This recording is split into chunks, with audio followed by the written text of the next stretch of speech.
Check, check, check, check, check, check, check, check, check. Is that good? Okay.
Good evening, everyone. Thank you for joining us tonight.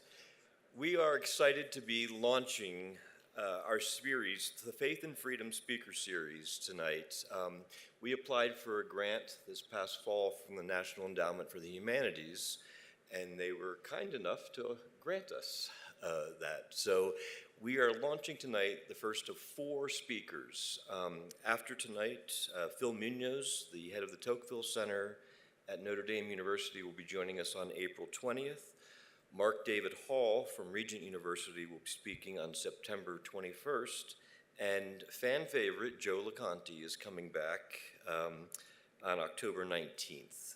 So we're really excited to explore the ideas of how faith informed the American founding. And again, we're very grateful for the National Endowment for the Humanities for providing us with the resources to put this speaker series on.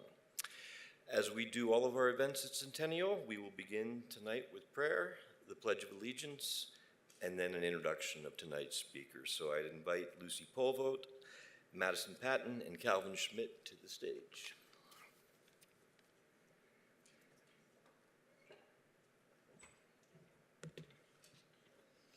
Please take off your hats and bow your heads with me as we pray. Dear Jesus, we are thankful for this opportunity to hear from Dr. Thomas Kidd. The role faith plays in the American founding is critical to understanding how our country was created, and Lord, it is clear to see how your hand was in that. We pray for open eyes to see your truth, open ears to hear you speak, and open hearts to receive it. We ask that you would give Dr. Kidd peace and wisdom as he shares his wonderful insights with us tonight, and we thank you for the work you are doing through him. We love you, Lord, and we praise you. In your holy name we pray. Amen. Will you please join me in standing for the pledge? I pledge allegiance to the flag of the United States of America and to the republic for which it stands, one nation, under God, indivisible, with liberty and justice for all.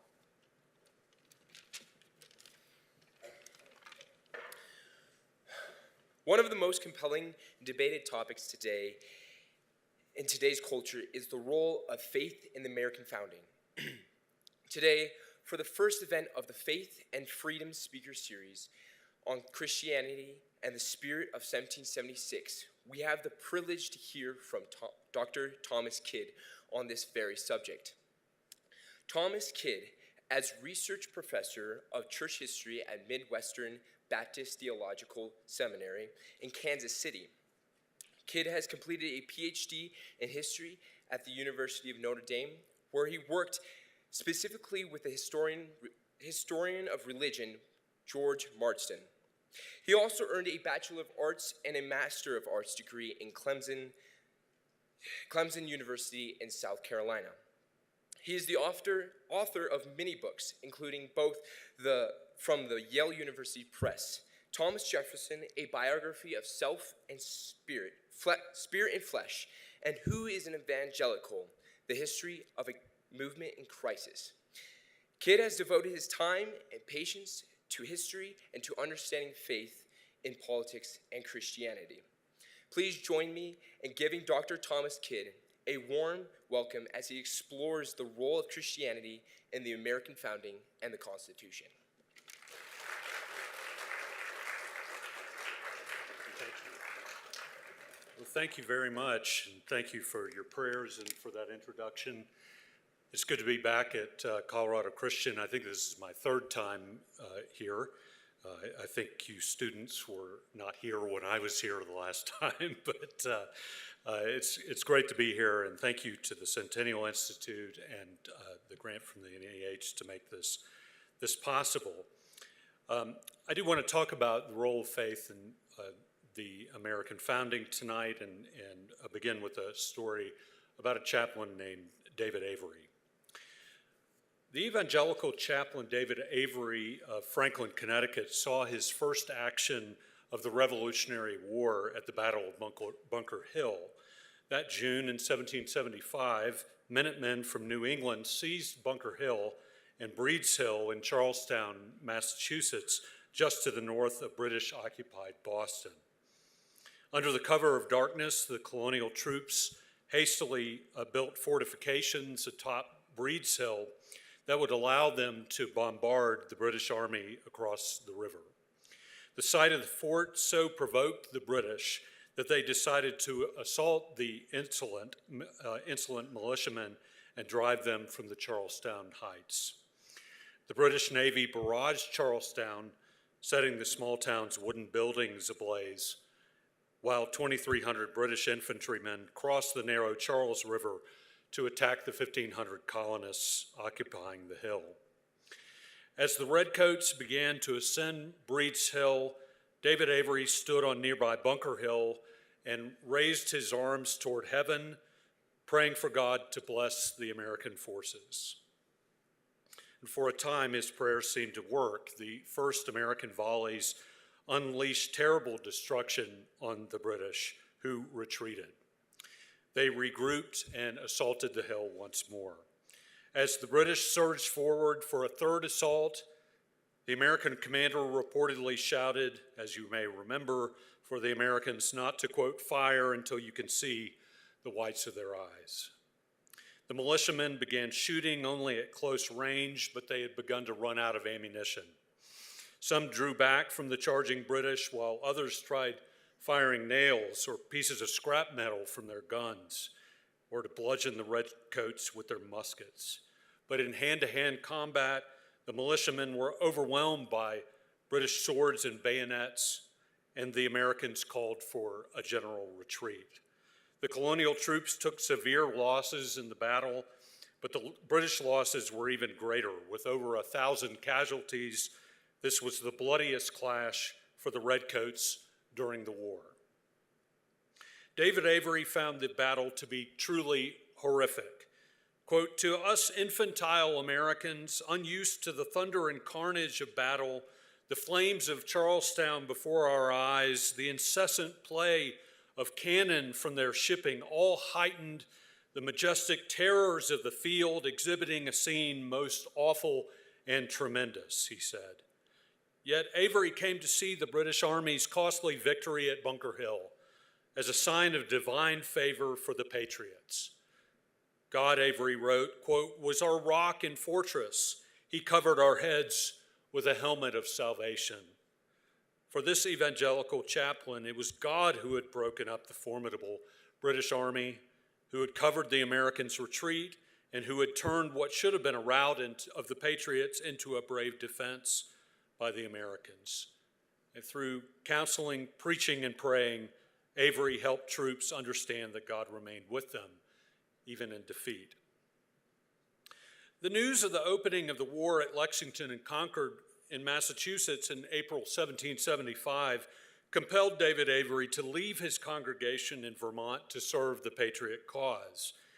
In the Army, Avery spent most of his days praying with sick and dying soldiers who were facing the threat of mortal disease even more often than enemy fire. He occasionally served on reconnaissance and sentry duty, too. He was one of more than 100 chaplains in the Continental Army, where faith played a vital role. After the Battle of Bunker Hill, Avery fled with General George Washington through New York and New Jersey during the bleak fall of 1776. Washington had evacuated New York City, just barely escaping capture by the British that August. Following defeats at White Plains and Fort Washington in New York, Washington's army retreated into New Jersey and Pennsylvania. It was the darkest time of the war, and many began to wonder whether George Washington had what it took to lead the Americans to victory. And some Americans might have wondered whether God did indeed see the justice of their cause. On Christmas night, 1776, David Avery crossed the Delaware River with Washington and witnessed the surprise attack on the Hessians, German mercenaries hired by the British Army, at Trenton, New Jersey. The unexpected victory was Washington's great military moment of redemption. Although Americans would later remember the terrible weather on the night of the crossing before the attack, David Avery and other American soldiers struggled much more with the conditions of the return trip back across the Delaware on December 26th. The second crossing was so rough that Avery feared that he might die. Quote, "We were greatly distressed with a very cold storm of rain, hail, and snow, which blew with great violence. I was extremely chilled and came near perishing before I could get to a fire." Avery also saw Washington's critical victory at Trenton as orchestrated by God. Adverse weather and fierce British troops could not ultimately stop what Avery saw as a holy struggle for freedom. David Avery, to me, illustrates the quiet undergirding presence of faith throughout the American Revolutionary era. From the chaplains in Congress and the Continental Army to the days of prayer and fasting held throughout the war and the early years of the Republic, to the spiritual principles that helped to motivate the American Revolution. David Avery was, in his way, a more typical Christian figure in the Revolution than the 5 or 6 major founders whose faith we often argue about: Washington, Madison, Jefferson, Hamilton, Adams, Franklin. Yet it was not only the most traditional evangelical believers who saw religious meaning in the war and the founding of the American nation. So let's fast forward beyond the war and the framing of the Constitution to the election of 1800, when Thomas Jefferson defeated the sitting president, John Adams, in what Jefferson, not too modestly, styled the Revolution of 1800. Jefferson's election was the final event of the Revolutionary era and the first peaceful transfer of presidential power under the new Constitution. On New Year's Day, 1802, the Baptist evangelist John Leland delivered a prodigious gift to the new president. That gift was a 1,235-pound block of cheese. They called it the Mammoth cheese. And the Mammoth cheese came from John Leland's farming community of Chester, Massachusetts, which seems to have voted unanimously for Jefferson in the 1800 presidential election. The cheese's red crust was adorned with the motto, "Rebellion to tyrants is obedience to God." 2 days later, on Sunday, January 3rd, John Leland delivered an effusive sermon before members of Congress with the president in attendance. A hostile Federalist or anti-Jeffersonian congressman who was there wrote in his journal and called John Leland a, quote, cheesemonger, and a, quote, poor, ignorant, illiterate, clownish preacher. John Leland spoke on the text, quote, "Behold, a greater one than Solomon is here," with a not too subtle implication about his beloved president, Thomas Jefferson. Now, to say that Jefferson and John Leland made religious oddfellows is an understatement. John Leland had devoted his life to saving souls, and he estimated at the end of his career that he had preached about 8,000 sermons. As an evangelical, Leland simply confessed that, quote, "My only hope of acceptance with God is in the blood and righteousness of Jesus Christ." Now, although he attended church regularly as president, Jefferson did not believe that the blood of Jesus would save him or anybody else for that matter. Jefferson always professed to be sincerely attached to Jesus' moral teachings, but Jefferson did not believe that Jesus ever claimed to be the Son of God. He similarly thought that the doctrine of the Trinity was nonsense, what he called the, quote, mere abracadabra of the priests of Jesus. So what led Leland to admire Jefferson so much that he would think to give him that big cheese? Well, the answer to that question goes a long way, I think, toward explaining how religion cemented the new American nation. Although Jefferson and Leland could not have been more opposed in their personal religious views, they shared the same view of church and state. Indeed, the Baptists of New England, like Leland, saw Jefferson as a sort of political savior. Religious dissenters like the Baptists had long suffered persecution in Congregationalist New England, even after patriot New Englanders fought for liberty in the Revolution. Jefferson had championed religious freedom in Virginia, where the itinerating Leland had come to know and love the future president. So Jefferson, the skeptical deist, and Leland, the fervent evangelical, both believed that government should afford liberty of conscience, free exercise of religion to its citizens, and not preference one Christian denomination over another. And these public beliefs about religion and politics made fast friends of a deist and an evangelical. And to modern American eyes, this seems like a most improbable alliance. Not all conservative Christians liked Jefferson, to be sure. Many saw him as an infidel and a heretic. One even called Jefferson a, quote, howling atheist. But these critics did not represent the wave of the future. Jefferson and Leland did.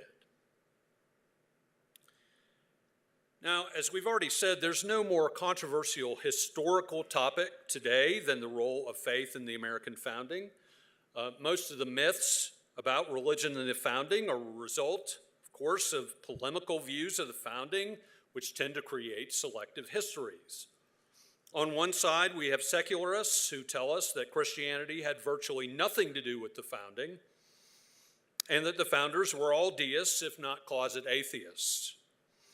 On the other side, we have advocates of a thoroughly Christian founding who imply sometimes that virtually all the founders, including improbable candidates such as Thomas Jefferson and Ben Franklin, were born-again Christians who explicitly founded America as a Christian nation. But as usual, historical reality is more complex and more surprising. The reality is that religion played an extremely important role in the American founding, but not because the founding fathers were all in accord in their personal beliefs about Jesus and salvation. The link between Jefferson and Leland shows that in the American founding, skeptics and evangelicals and a range of believers in between united around religious principles that keyed the success of the Revolution and helped to create America. The union of evangelicals and deists was fragile and it was hardly unanimous, but it proved strong enough to allow Americans to, quote, begin the world over again, as Thomas Paine put it.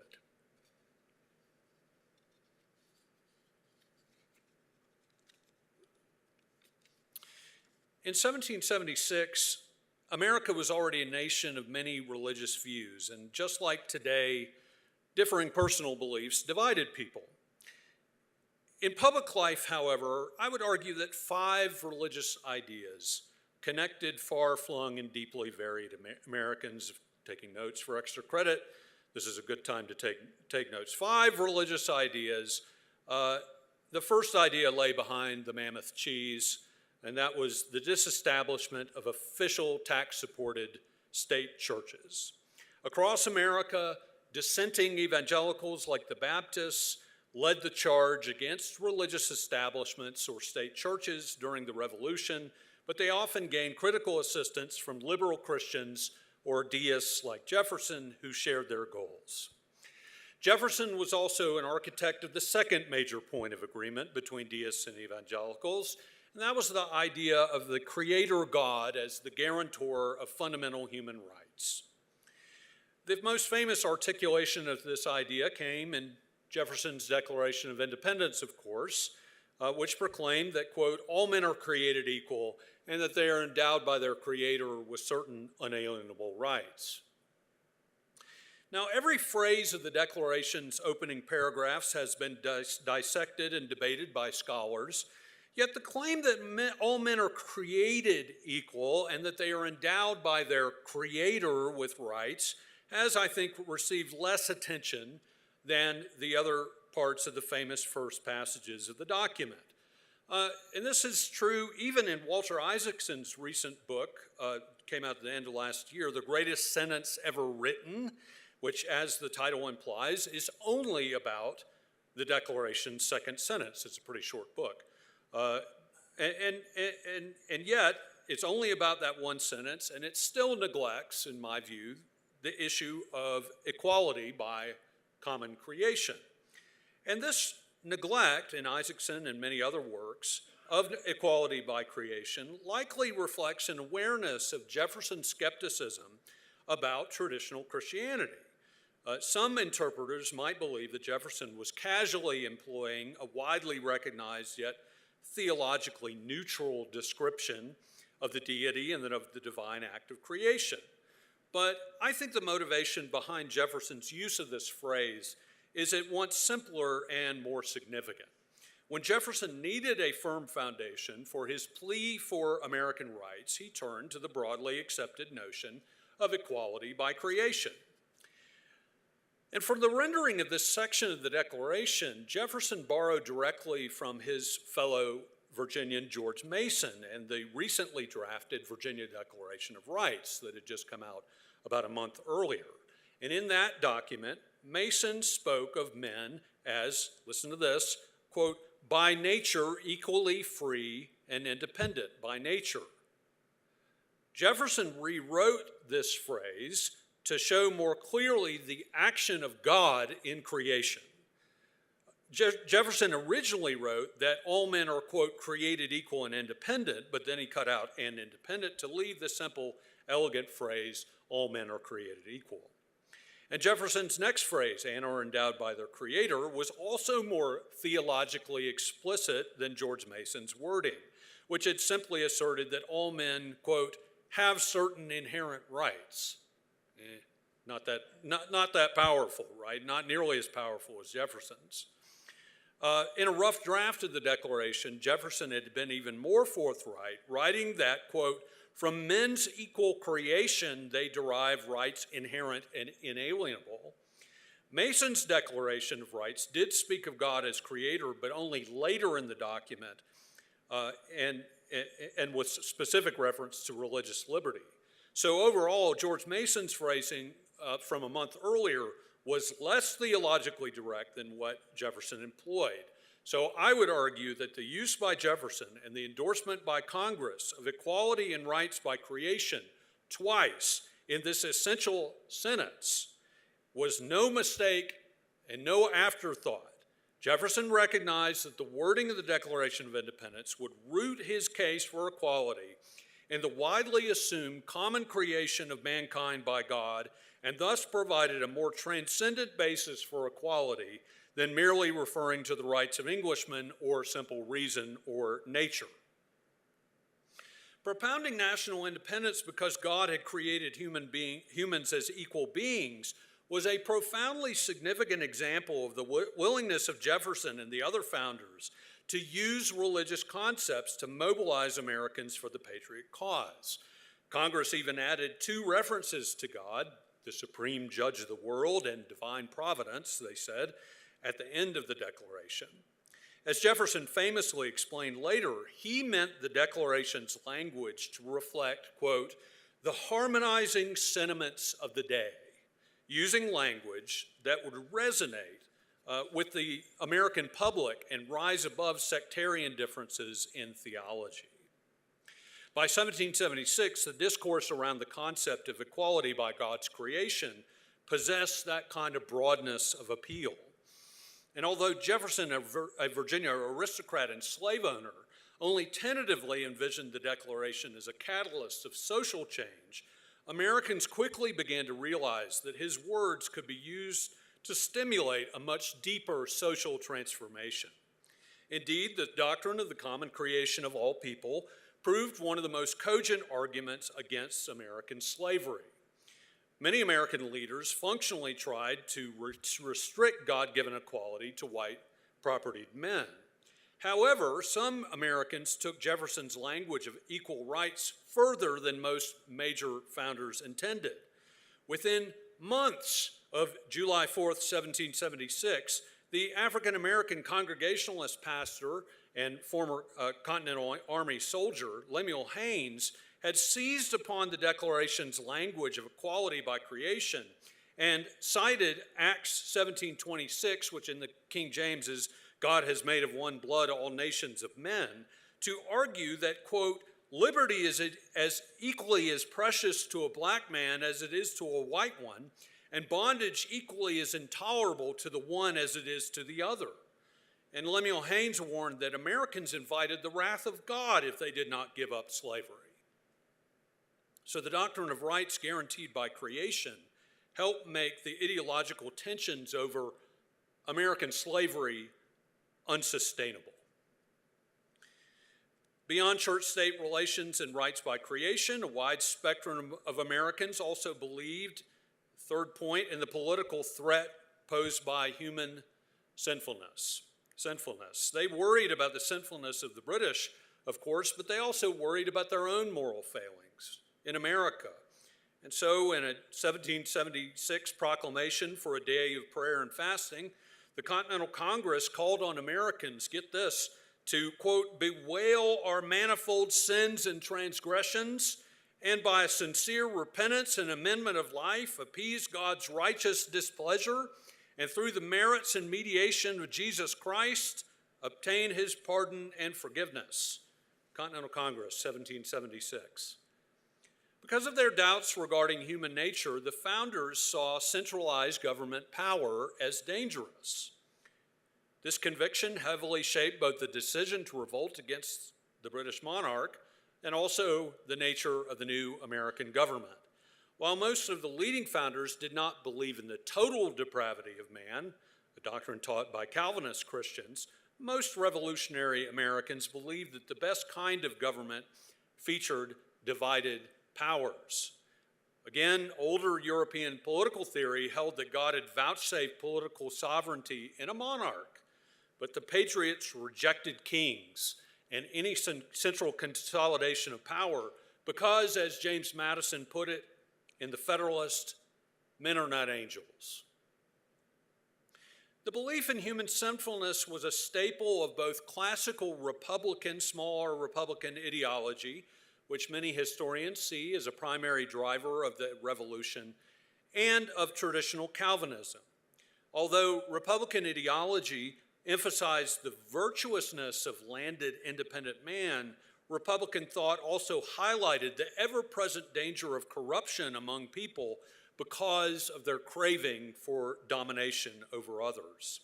And so the confluence of Republican and Calvinist doubts about human nature, I think, took full bloom in the framing of the Constitution.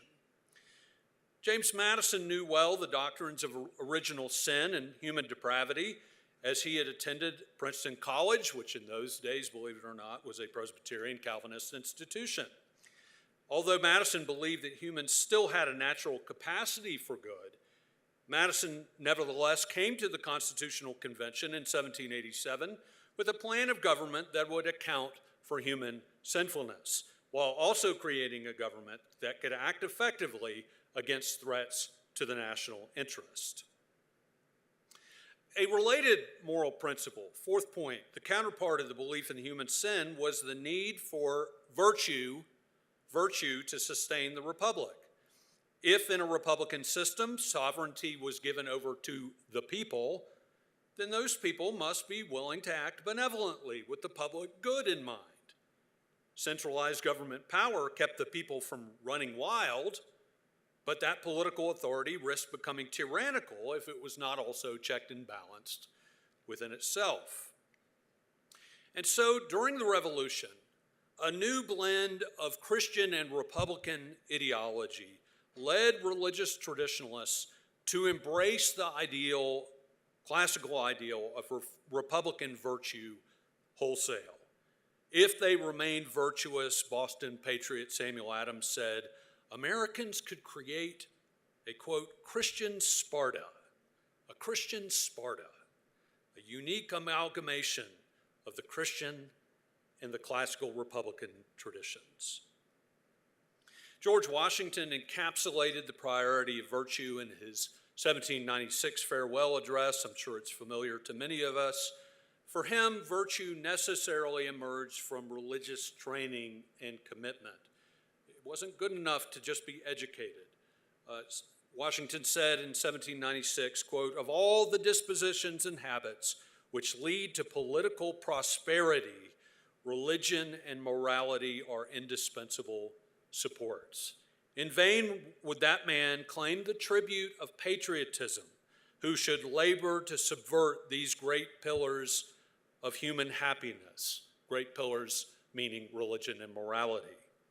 "And let us with caution," he said, "indulge the supposition that morality can be maintained without religion. Whatever may be conceded to the influence of refined education on minds of a peculiar structure, reason and experience," he said, "both forbid us to expect that national morality can prevail in exclusion of religious principle. Only a virtuous people," he said, "could sustain a republic, and virtue came from religion." The final salient point of agreement between deists and evangelicals in the Revolution was the belief that God or providence moved in and through nations. It may be surprising to learn that a lot of deists believed in providence. And this idea of God or providence moving through the affairs of nation had flourished as recently as the end of the 7 Years' War in 1763. Most British American colonists believed that God had shown particular favor in the 1760s to the British Empire, of which they were a vital part. But with the onset of the Revolutionary crisis, a major conceptual shift convinced Americans across the theological spectrum that God was raising up America for some special purpose. Britain had abandoned her providential role and had become corrupt and evil. This change, this special focus on America, harked back to the earlier Puritan notion that America could be a city on a hill and a witness to the rest of the world. Americans widely enshrined the Revolution with prophetic and/or providential significance, reflecting what I call a new civil spirituality that was developing in America. It's not quite a civil religion, but it is a civil spirituality in the way that people would talk about the meaning of America. And during and after the Revolution, many conflated America's political affairs with divine purposes, which lent a redemptive aura to the war and the fledgling nation. And this civil spirituality served as a transcendent frame in which to set the war and American national policy. And it united the kaleidoscope of American believers around the proposition that, quote, "the cause of America had become," quote, "the cause of Christ," or at least providence. But civil spirituality could also, I would say, mask morally complicated or questionable matters with a veil of divine approval. For example, on July 4th, 1779, a Sunday that fell on the third anniversary of the Declaration of Independence, Baptist pastor William Rogers, another chaplain in the Continental Army like David Avery, addressed Continental troops on their way to subdue Iroquois Indian raids against Patriot forces in New York.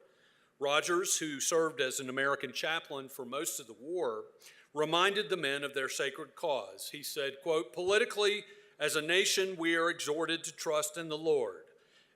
American exertions have hitherto been crowned with success.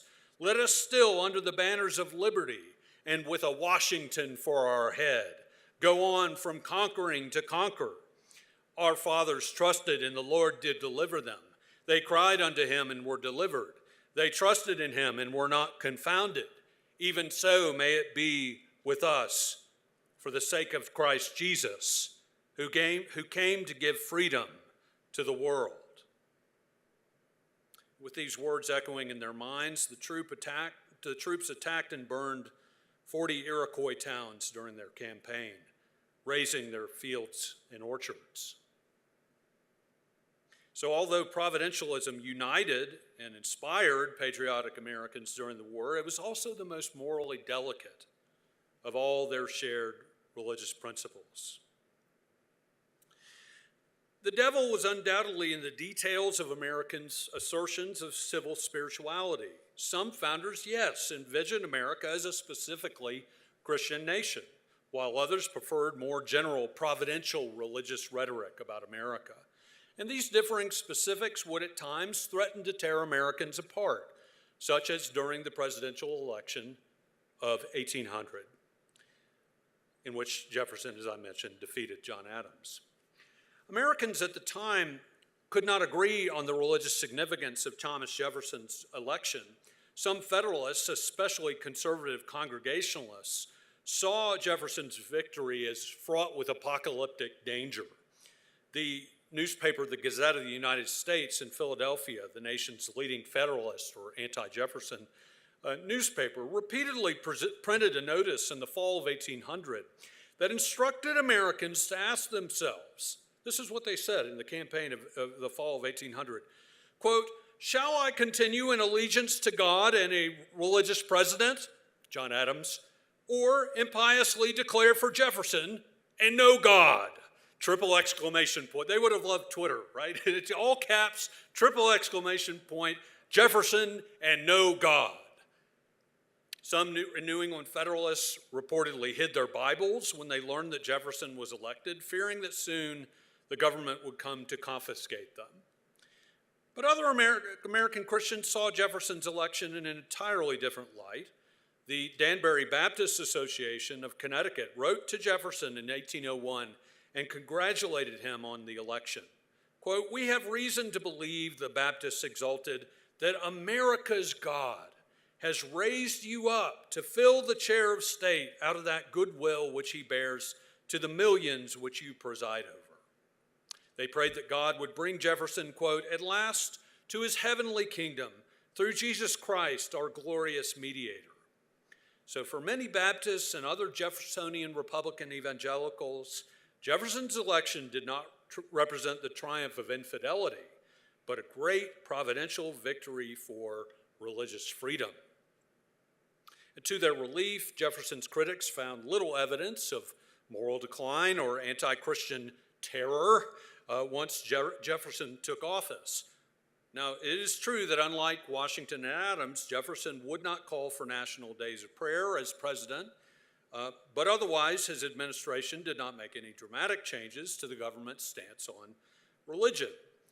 President Jefferson displayed surprising comfort with a public role for religion, despite his talk of a wall of separation between church and state, a phrase that he indeed used in a letter back to the Danbury Baptist Association. That letter to the Danbury Baptists was sent the same weekend that John Leland arrived with the Mammoth cheese, and the same weekend that Jefferson attended a service with Leland preaching before members of Congress. Aside from his refusal to call for national days of prayer and fasting, Jefferson showed few signs of what we would now call a strict separationist position on church-state issues. Federalists may have charged Jefferson with atheism, and that's ridiculous, he wasn't an atheist, but in fact, he showed a consistent willingness to use the agencies and property of government as a venue for impartial religious expression. He believed that the government should never promote any particular denomination, persecute anyone for their beliefs, or coerce anyone into religious practice. But he would have never contemplated the idea that the government should be hostile to religious exercise in general.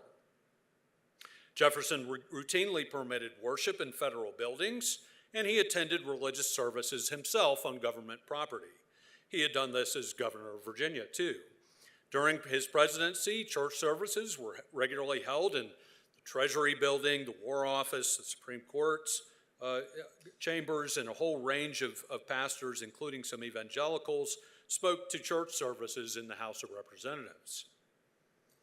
So, what did Jefferson's election in 1800 represent?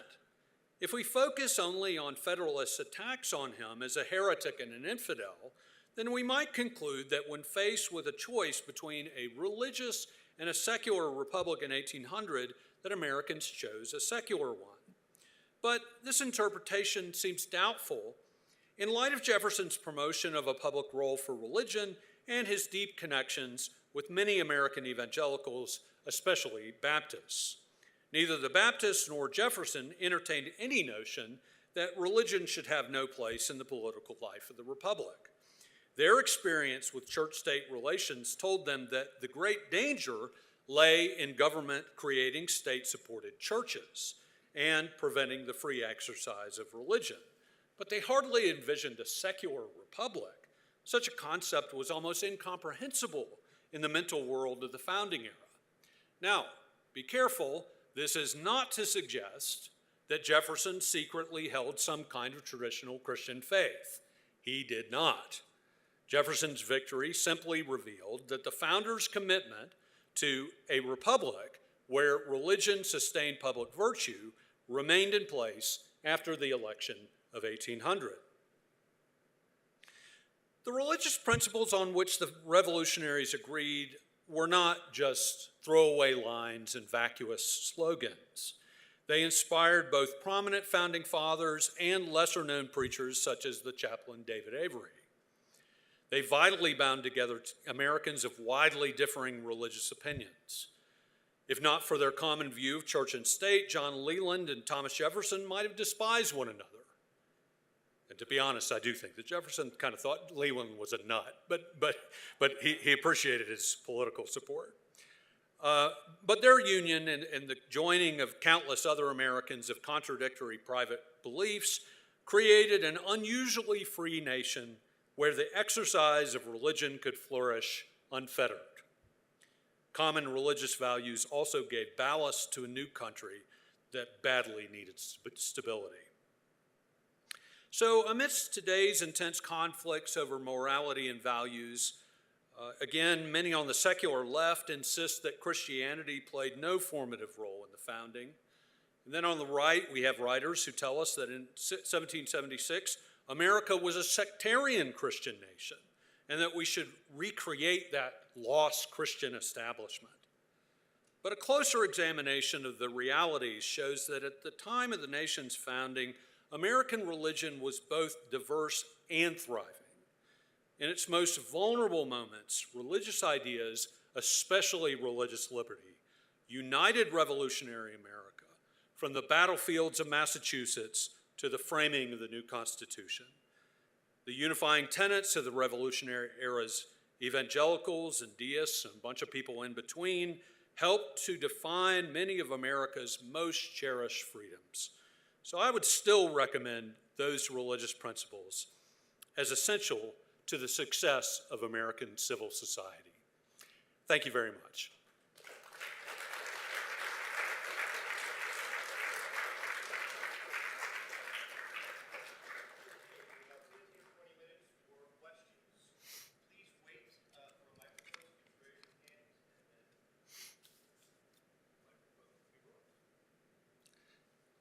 I'd love to hear questions from students. The rest of y'all are okay too, but. I'm actually an assistant professor of politics here, and I teach the American founding.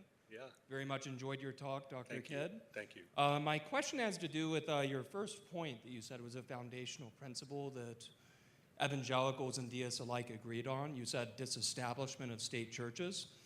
And I wondered how you would respond to the objection that, well, Leland, being a Baptist, which of the Christian sects was much more invested due to its minority status, much more invested in disestablishment at principle. Why not Samuel Adams, the author of the provision of the Massachusetts Constitution that established the church, or Patrick Henry, who, as you in your book document, very much an opponent of Jefferson's strict separation stance in Virginia. So there were signers of the Declaration who were evangelical Christians like Henry or like Adams that did not see established churches as being in some way against Declaration principles. Yeah, you're absolutely right. And if you're looking at it from the perspective of 1776, the major founders are sort of split about 50-50 about whether we should continue to have state establishments of religion. And this is where I think I used words like fragile and hardly unanimous, and that Jefferson and Leland are the wave of the future. So the direction is unquestionably in the direction of disestablishment.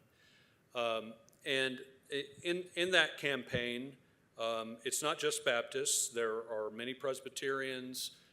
Quakers never had an established church, so they were already on board with that. The Methodists, when the Methodists come on the scene in force, they don't want an established church.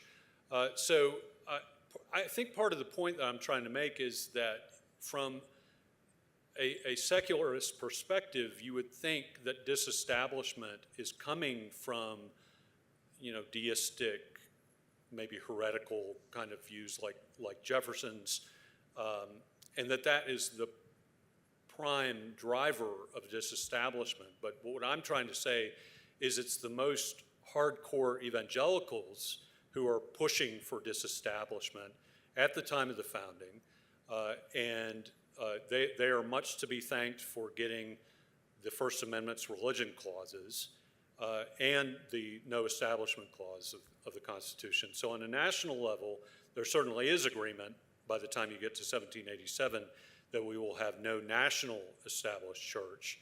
And then the question is what's going to happen in the states? Because by the text of the First Amendment, when it says Congress shall make no law respecting an establishment of religion, you can tell that all it's doing is restricting Congress, not the states. The states are free to have state churches if they want to continue to do that.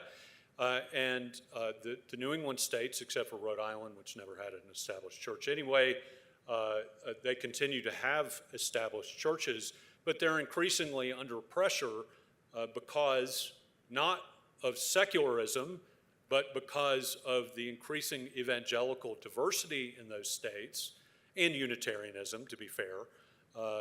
And so by the time you get to 1833, when Massachusetts drops the last official state church in America, the Congregationalists just can't hold on any longer.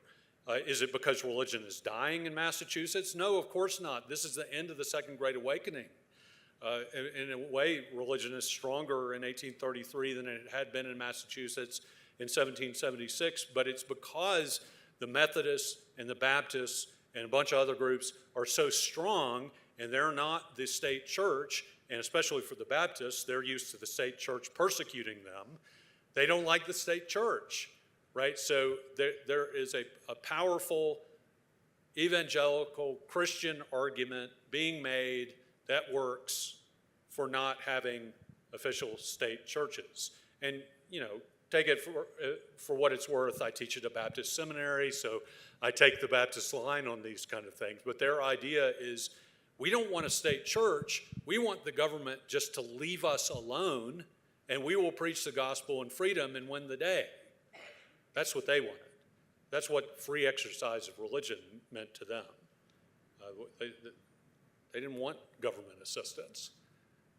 They wanted freedom. And that's the evangelical argument for it.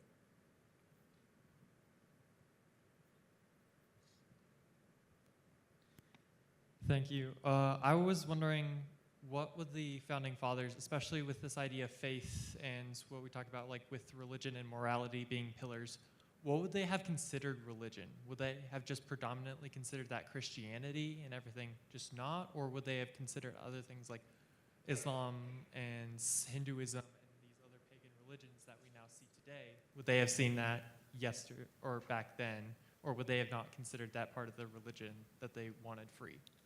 Yeah, I mean, if you could do, a public opinion survey in 1776, vast majority of white colonists would identify as Christians. Small numbers of Jews. There are Muslims who live in America at that time, but they're almost all slaves. And so Islam is going to have basically no public role in American life until the late 1800s. So, one of the fair questions, and I think it's, implied at least in your question is, well, don't we have a very different situation today where even Jefferson commends, our enlightened religion. That's what he calls Christianity, our enlightened religion, in his inaugural speech in 1800. And he says one of our greatest strengths as a republic is the morality that is inculcated by our enlightened religion. So,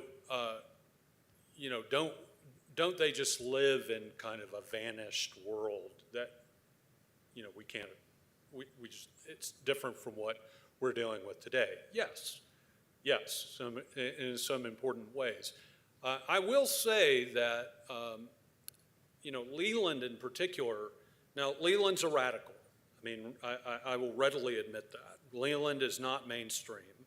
But Leland did say that if there came a point where Americans decided to elect Muslims to public office, so be it, will of the people. And the point Leland is making is, if that's what the American people want, I still don't want the government to get involved and try to stop that. I mean, that's how committed he is to religious liberty. Now, this is totally theoretical to him. He doesn't see a scenario in which a Muslim is going to get elected to public office or have a major public role generally.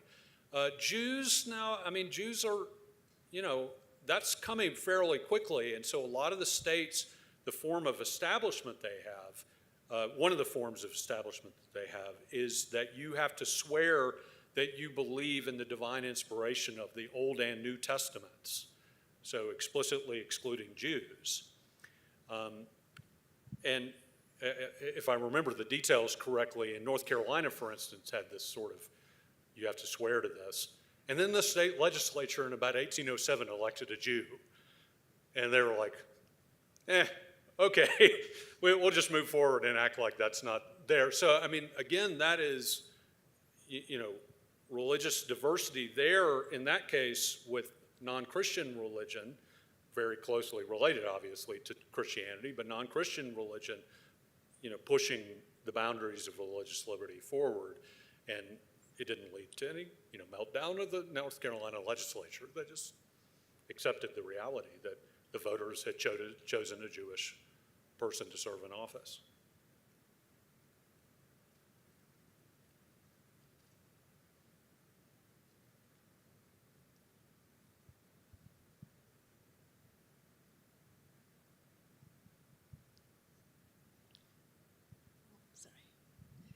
Thank you, Dr. Kidd. I have a question, and it's related to I'm an administrator here at CCU.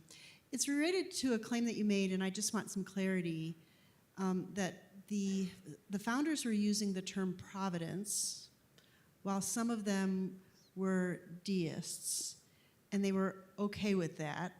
And so for clarity, were they using it rhetorically? Providence requires an actor, and deism, I am thinking, requires not an actor at the time. So do they see that as a problem? I'm thinking especially of Franklin. I always thought of Franklin's writing as becoming progressively more amenable to Christianity. I don't know if he ever crossed that line or not, but in my reading of him, I felt that way as I read him, especially with that word providence, often, much more often later in his life. Is it rhetorical, or is there some other definitions they use to reconcile an actor and no actor there? Yeah, I think that for people like Washington, for instance, it is a more generic way of talking about God. As you may know, Washington clearly had made a personal decision that he would not ever talk about Jesus in speeches or his vast correspondence. Something's going on there where he does not want to talk about Jesus. And so he tends to talk about providence and, more enlightened sounding, even though I think he's probably more of a conventional Christian than Franklin and Jefferson are, but so you see that. I agree with you about Franklin. As you may know, I did a book on Franklin and religion. I'm just going down the list and doing books on the founders and religion. And so Franklin grows up in a Puritan family in Boston, and He knows the Bible better than any of the other major founders, just the text of the Bible. Like he has, and he's brilliant, so he has a lot of it, most of it committed to memory. And he goes through, as a teenager and 20-something, a really radical phase of skepticism. I think he may have even been toying with atheism. And the rest of his life, through more circumstances that I can enumerate here, he's sort of trending back towards his parents' faith. He does not ever get back unless something silently happened on his deathbed, because he denies the divinity of Christ and the resurrection, divinity of Christ, 6 weeks before he dies. So I mean, that's kind of handy, although demoralizing, that no, he's still not back. But this helps to explain, I mean, it is fairly late in life that Franklin, in the autobiography, is calling himself a deist. I mean, he says he's a deist, right? So, in the debates about are they deists, or what, I'm like, well, at least with Franklin, he says he's a deist, right? I mean, so whatever that means, that's what he said. However, we have this odd episode at the Constitutional Convention that many of you know about, that Franklin proposes that they open meetings with prayer. And in his speech on his motion to open sessions with prayer, he says, the longer I've lived, I'm paraphrasing, but I've come to believe more strongly that God governs in the affairs of men. Now, he's been saying stuff like that for decades. I mean, that's not brand new with Franklin, but it is the most important moment in which he asserts a providential role for God in history. And what I realized is there are just deists who are providentialists.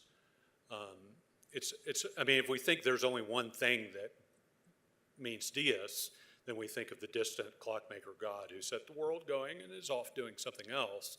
But Franklin is a providentialist deist. And so we just have to kind of get our brain around that.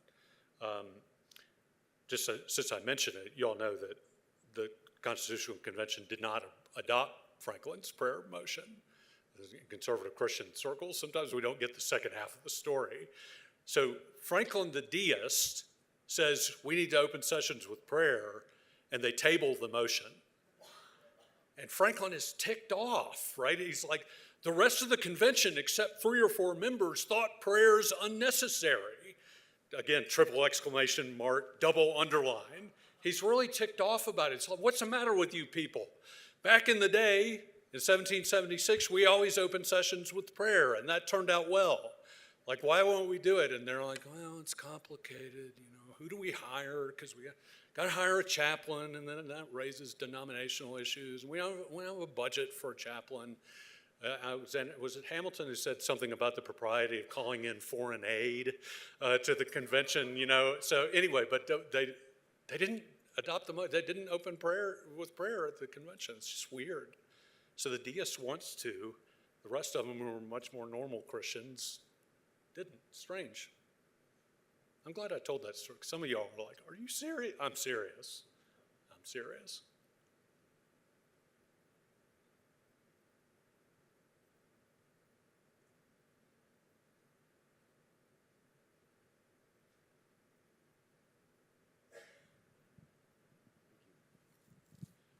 Greetings. I'm an English professor, and I just wondered, is the fact that Leland gave a big cheese to the President of the United States the origin of the phrase, the big cheese, to refer to someone who's in charge? I do not know that. I've been asked that before. Some of you need to go to ChatGPT and see. Sorry. The professor says don't bring that up. No, I don't know, but it's an honorific. It's a milk cow town, and so they thought this would be great. Yeah, I mean, Jefferson, I think it was a little like, thanks. Like, what am I going to do with this thing? And so I think Jefferson was constantly having extremely expensive soirees at the president's mansion, and so they were serving hors d'oeuvres with it for a while, but then it got nasty because it's 1,235 pounds. So they eventually just chucked it out at the bank of the Potomac, and it rotted. So that's it.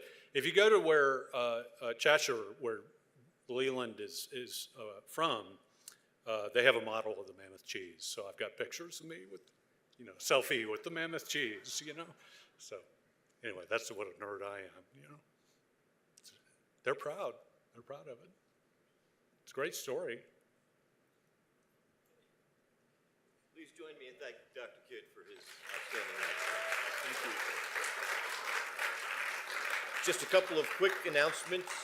We have a couple of events coming up. I think we may have slides for. Matt Jones will be delivering a last lecture, part of our last lecture series, next Monday at 12:15. It'll be in this room. Ayan Hirsi Ali will be coming to campus on February 24th. It's a Tuesday night. That will be in McDonald Performance Hall. For security reasons, we must have everybody register who's attending that event. So if you've not done that, please do that. And then CCU for Israel Week will be the first week of March. So we will have events throughout the week, March 2nd through the 5th, including a person who was held hostage by Hamas for 505 days. We will have a Holocaust survivor and a lot of other really important and inspirational speakers. So we hope you'll join us for some of those events. With that, we are adjourned. Thank you so much for being here.